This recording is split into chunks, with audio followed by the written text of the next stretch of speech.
Coucou, c'est Malou. Euh, un message très important. Bon, déjà, j'espère que vous allez bien. Moi, je vais bien. J'ai été malade quelques jours. J'ai eu une, une grippe intestinale. J'avais jamais eu ça de ma vie, mais c'est horrible. Mais je l'ai chopé par mon petit-fils. Voilà, bon, bref, c'est des choses qui arrivent. Je vais mieux. Donc, je voulais vous dire quelque chose d'important. Donc, j'ai fait un rêve il y a quelques jours. J'ai vu les cartes dans le tarot de Marseille, tarot marseillais, la carte pape et papesse, et puis cavalier, un cavalier, dans mon rêve, ça s'appelait cavalier de nouvelles. Dans la réalité, ça ne s'appelle pas cavalier de nouvelles, ça s'appelle ou cavalier de bâton, cavalier de coupe, ou cavalier de denier, ou cavalier d'épée. Et là, dans mon rêve, c'était cavalier de nouvelles. En tout cas, une chose est sûre, c'est que c'est un cavalier, donc c'est un homme qui est sur un cheval. Et cette carte signifie euh, qu'il galope et que c'est une carte de rapidité. C'est l'homme de votre cœur qui vient au galop vers vous, vers sa belle, vers la femme de son cœur. Donc ça, c'est sûr et certain. Donc pour avoir vu cela dans mon rêve, ce sont les archanges et mes anges gardiens qui me montrent les choses. Hein. Et donc, le pape, c'est le masculin divin, et la papesse, c'est la féminine divine, qui est la féminine divine, qui est une grande prêtresse. Voilà, c'est pour ça qu'on l'appelle la papesse. C'est un couple divin, c'est un couple christique, c'est un couple avec une mission de vie très christique. C'est le chiffre 33 qui est sur ce couple-là, le chiffre christique. Et donc, cela veut dire donc, pour beaucoup d'entre nous, il y a le masculin divin qui va galoper vers sa féminine divine. Et ça va être assez rapide, hein, donc c'est moins de 3 mois, sachez-le. Voilà. Voilà. Ensuite, qu'est-ce que je voulais vous dire d'important?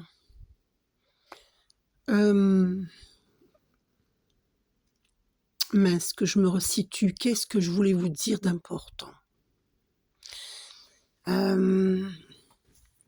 Attendez, je réfléchis.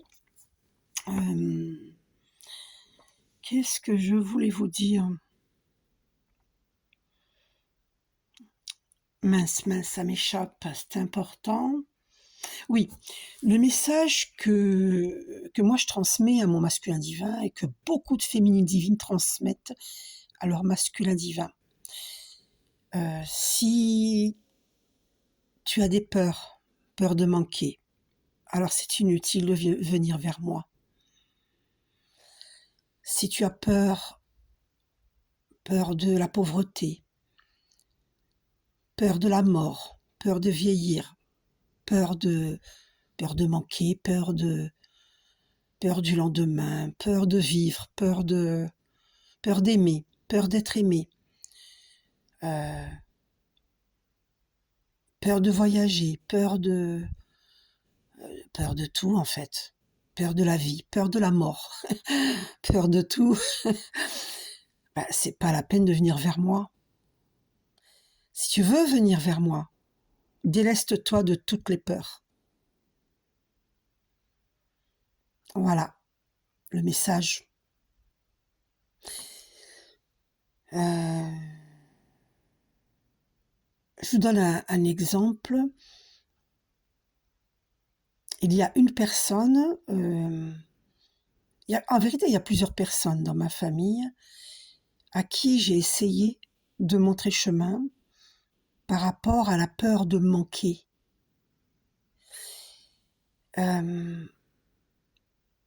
Et ces personnes, certaines parmi plusieurs de ces personnes, n'ont jamais compris le message. Et c'est pas faute d'essayer, hein. J'ai vraiment,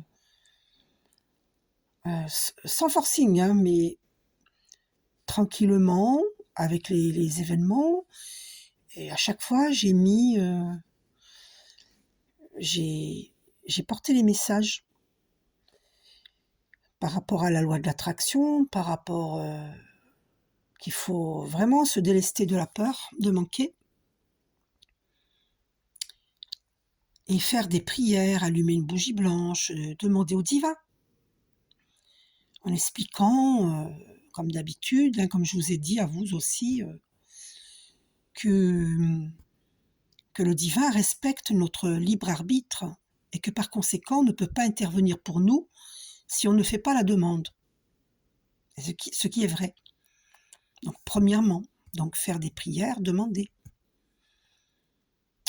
pour débloquer les situations qui sont bloquées. Il faut prier pour les débloquer. Ensuite, il faut croire en son abondance. Donc tout ce qui faisait barrage à notre abondance, ça, c'est fini. Ces barrages, ils vont sauter. Parce que les barrages ne peuvent pas durer toute la vie. Si on a prié, si on prie, si on croit en soi, si on croit en Dieu, en l'univers infini, j'ignore comment vous l'appelez.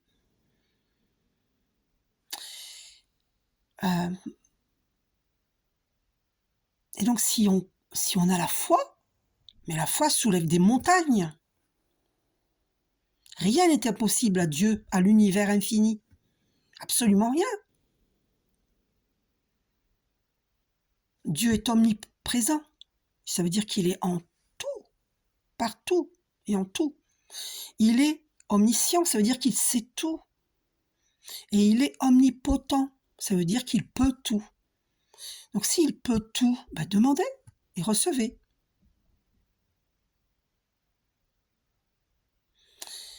Comprenez que toutes les chaînes qui nous empêchent de nous libérer, se libérer des peurs, peur d'être libre, de vivre la liberté, parce qu'il y a des schémas familiaux, c'est un problème transgénérationnel, qui nous viennent de nos aïeux et qui nous ont mis des chaînes. Et ils ne l'ont pas fait exprès, attention, par de fausses croyances, par de faux enseignements. Eux étaient de bonne foi. Ceux existants dans notre vie sont de bonne foi. Mais il y a énormément de croyances erronées. Qu'elles soient religieuses, politiques, qu'elles soient personnelles, des croyances personnelles. Il y a des croyances erronées et qui nous viennent de nos vies antérieures, de nos aïeux. C'est transmis de génération en génération. Ces croyances sont comme des menottes, comme des boulets que nous traînons à nos pieds, des menottes que nous avons aux pieds et aux mains. Alors comment voulez-vous avancer dans la vie avec des menottes? C'est pas possible. Et ces menottes, il faut les défaire, il faut les enlever. Et pour cela, il faut prier. Prier pour sa libération. Parce que ça vient de nos vies antérieures. Nous ne sommes ni victimes, ni bourreaux, ni sauveurs. Ces trois rôles, nous les avons joués comme si la vie était un grand théâtre. Mais la vie, en réalité, n'est pas un théâtre, puisque la souffrance existe réellement sur Terre, puisque la dualité existe sur Terre. Le mal, le bien, le chaud, le froid, l'obscurité, la lumière, le jour, la nuit, la richesse, la pauvreté, la méchanceté, la gentillesse, la fidélité, l'infidélité. Tout est son contraire, le visible, l'invisible. tout et son contraire.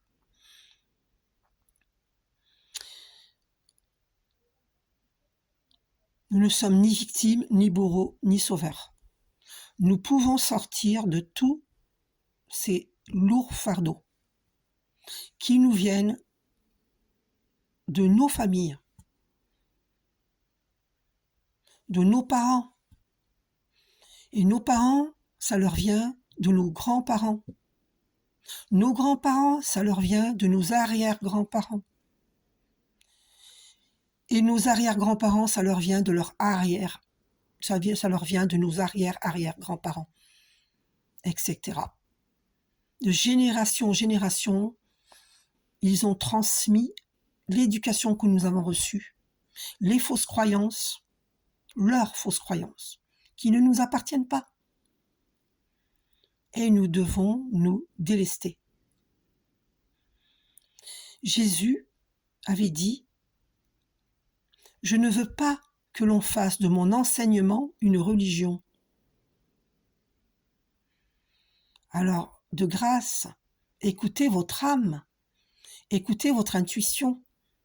L'intuition vient de l'âme. N'écoutez rien d'autre que votre petite voix intérieure.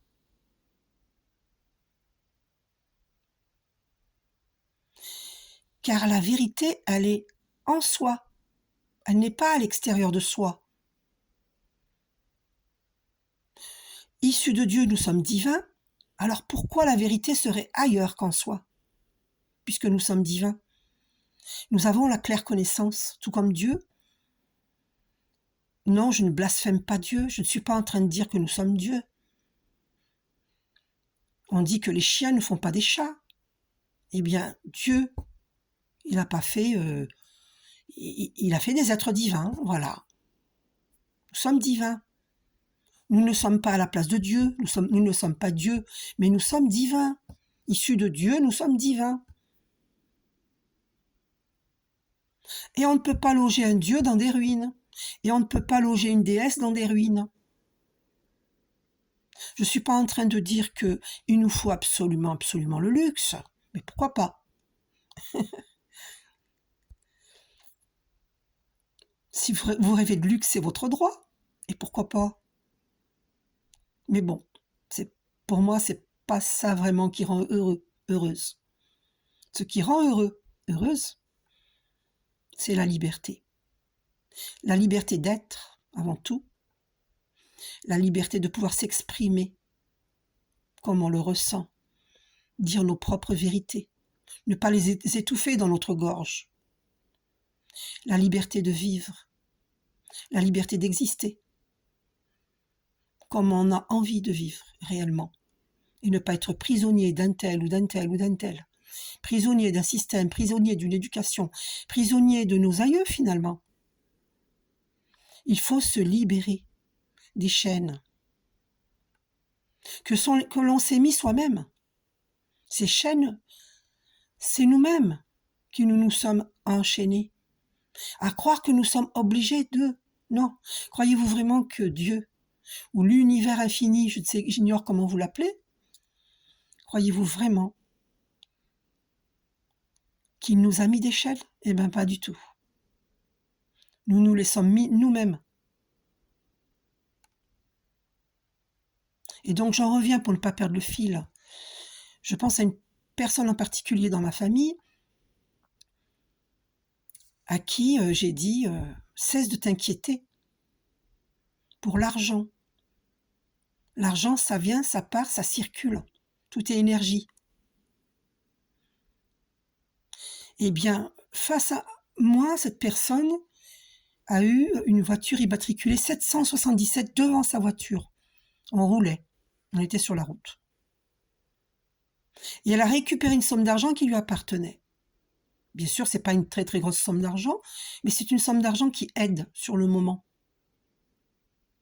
pour certaines choses dont elle a besoin.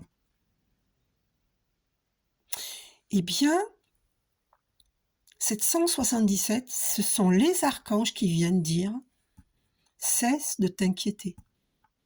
Comme Jésus nous l'a dit, demande et reçois. Ne t'inquiète de rien. C'est-à-dire que au moment où tu auras besoin, tu recevras. Ou avant, ou après, peu importe. Mais cesse de t'inquiéter du lendemain. Demain n'est pas encore là. On est ici et maintenant. Et ici et maintenant, as-tu besoin de quelque chose? Est-ce que Dieu ne t'a jamais donné à manger, à boire?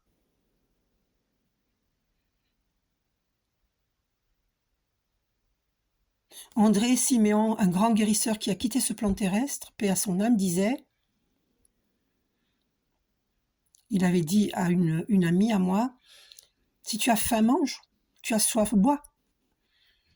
Tu as besoin de te vêtir, achète des vêtements. Et cesse de t'inquiéter, Dieu pourvoit. Et oui. Alors je dis pas qu'il faut dilapider son argent n'importe comment. Mais si tu as besoin de te vêtir, eh ben vêtis-toi. Tu as besoin de manger, ben achète. Arrête d'avoir peur. Demain, il y aura moins d'argent, ben Dieu t'en donnera d'autres. Dieu pourvoit. Plus tu t'inquiètes, plus tu es dans la peur de manquer et plus tu crées un lendemain à manquer. Moins tu as peur, plus tu cultives la confiance, la foi, et plus l'argent vient vers toi. Et ça, c'est une certitude. Tout est énergie.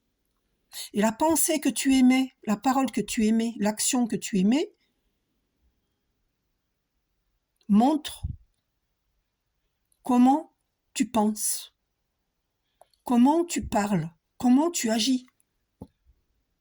Est-ce que tu penses avec la foi, dans l'amour,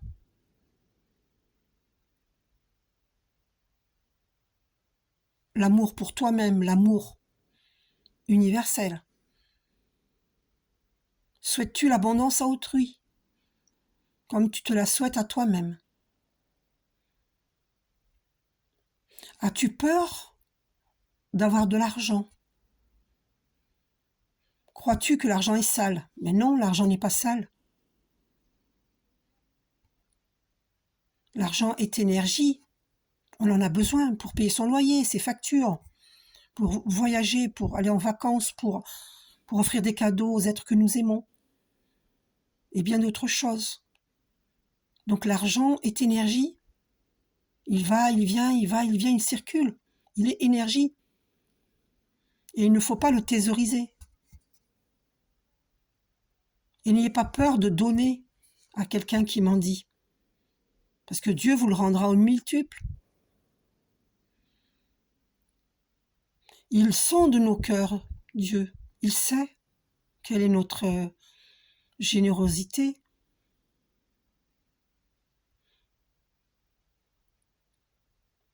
Donc cessez d'avoir peur. Délestez-vous des peurs.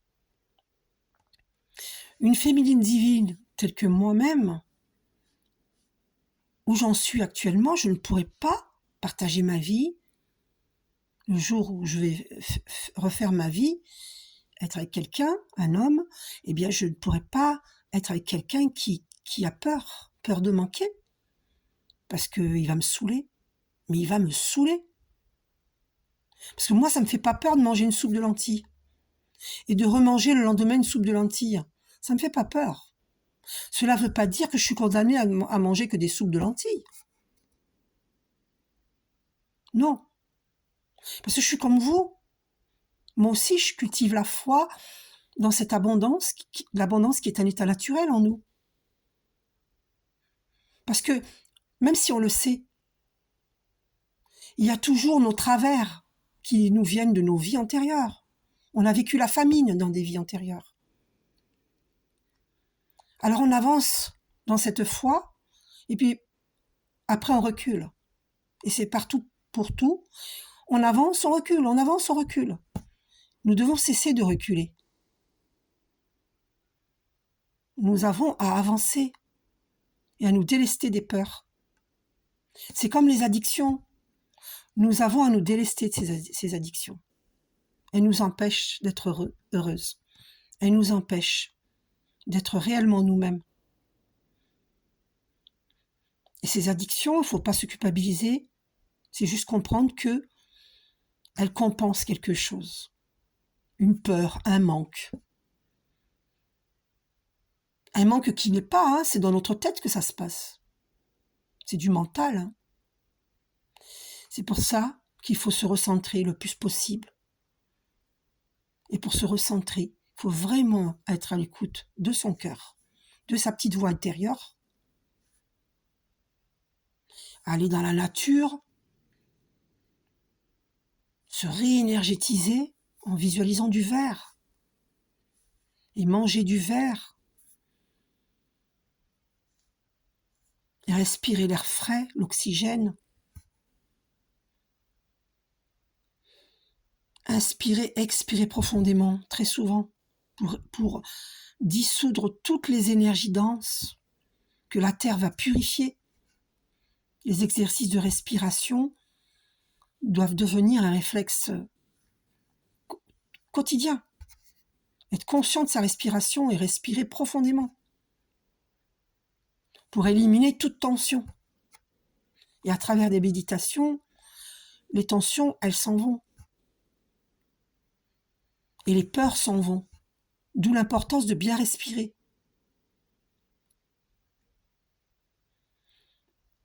On nous demande de nous délester des peurs, de nous délester des addictions.